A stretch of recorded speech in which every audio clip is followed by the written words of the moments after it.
factor. You need to be in the Word. Your mind is going to be conformed to something.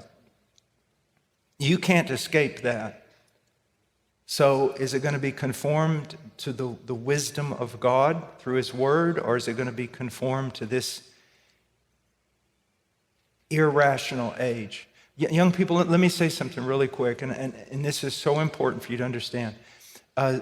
Many, many years ago when I graduated from seminary, a friend of mine from Canada gave me a book, and it was on logic because I happen to like logic and things like that. And so I read the first chapter 3 times, and I thought, I understand the terminology, that's very important, but it was the most difficult kind of logic work I'd ever worked on. And I went in the kitchen to get me some milk, and I came out, and I just happened to notice the cover. I hadn't really noticed it. And it was kind of an ink sketching on the cover, and it looked like a headmaster standing over children that looked to be like 9 years old. And so I was looking at that, and I was like, what is that doing on this book?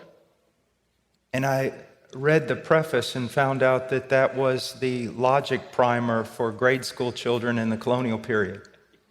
We are dumb. We're just dumb.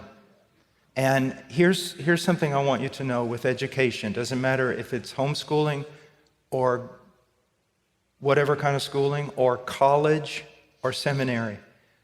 Education and learning, this is important, is based on 3 things. It's a trivium. And if you don't understand that, you can't understand education. First, it's the accumulation of facts.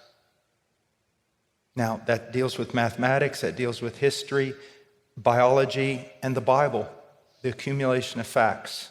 That's the first step in the trivium. The second is this, logic. The ability, based on those facts, to form a comprehensive, non-contradictory view of whatever discipline you're studying. And then third is rhetoric, the ability to argue your point based upon the facts that have been put together logically and in a non-contradictory manner.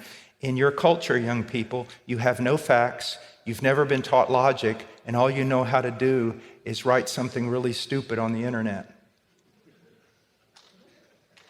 And that's just true.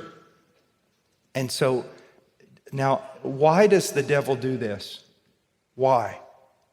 He's not really concerned with calculus or the philosophy of math or even so much history.